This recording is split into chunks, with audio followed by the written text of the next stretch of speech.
because it's about time that this country had somebody running it that has an idea about money.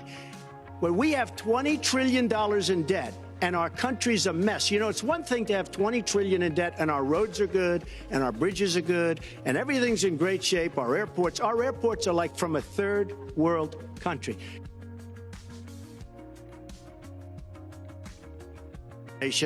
And we have a country that needs new roads, new tunnels, new bridges, new airports, new schools, new hospitals.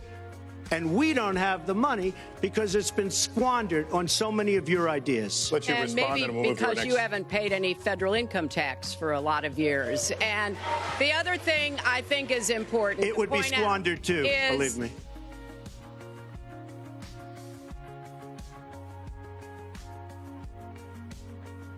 4,000 people in Chicago have been killed. We have to bring back law and order. Now, whether or not in a place like Chicago you do stop and frisk, which worked very well, Mayor Giuliani is here, it worked very well in New York. It brought the crime rate way down.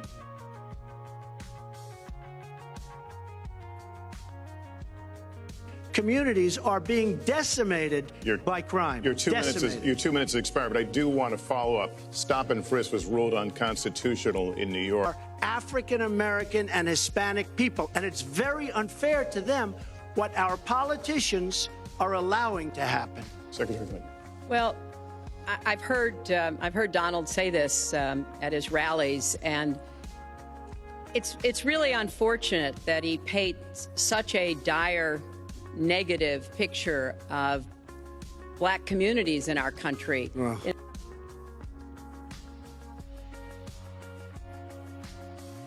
Having given lots of thought to NATO, but two things. Number one, the 28 countries of NATO, many of them aren't paying their fair share.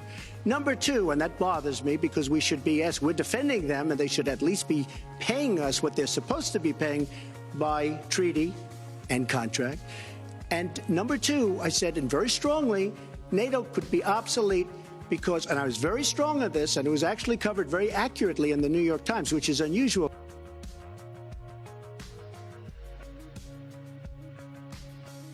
And believe me, you were the ones that took out the troops. Not only that, you named the day. They couldn't believe it. They sat back probably and said, I can't believe it. They said, no, wait a minute. We've covered when they formed, this is something that never should have happened.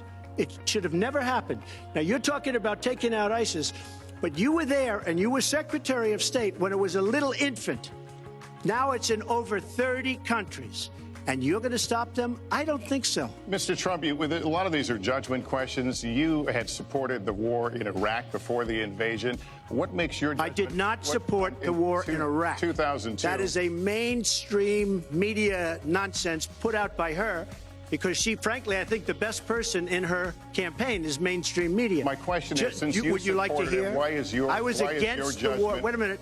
I was against the war in Iraq, just so you put it out. The record shows otherwise. The record does not show that. Why is your judgment The record shows that I'm right. And Sean Hannity said, and he called me the other day, and I spoke to him about it. He said you were totally against the war because he was for the war. Why is your judgment better than... And that was before the war started.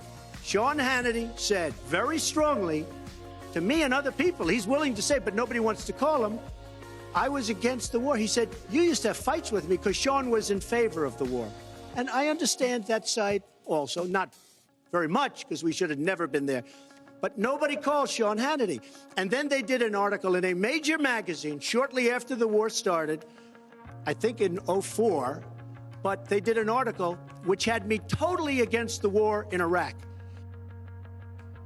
Said it's a terrible and a stupid thing. It's going to destabilize the Middle East, and that's exactly what it's done. It's been a disaster. My reference was to what you had said in 2002, and my question was, why is your judgment any different than Mrs. Clinton? Well, I have much better judgment than she does. There's no question about that. I also have a much better temperament than she has. You know, I have a much better.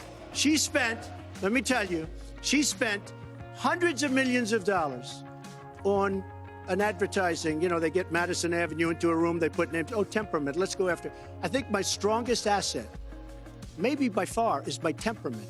I have a winning temperament. I know how to win.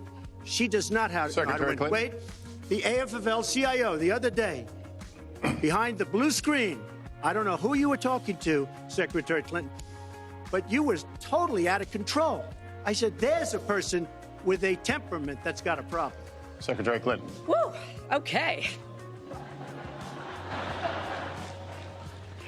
Let's talk about two important issues that were briefly mentioned by Donald. First, NATO. You know, NATO as a military alliance has something called Article 5, and basically it says this: an attack on one is an attack on all. And do you know the only time it's ever been invoked? After 9/11.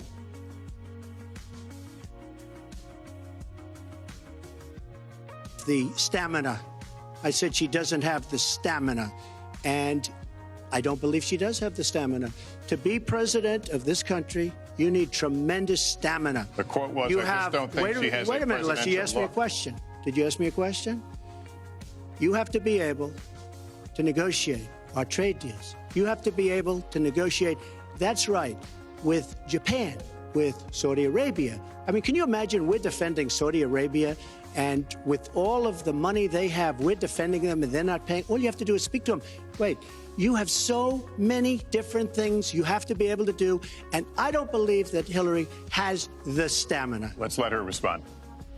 Well, as soon as he travels to 112 countries and negotiates a peace deal, a ceasefire, a release of dissidents, an opening of new opportunities in nations around the world, or even spends 11 hours testifying in front of a congressional committee, he can talk to me about stamina.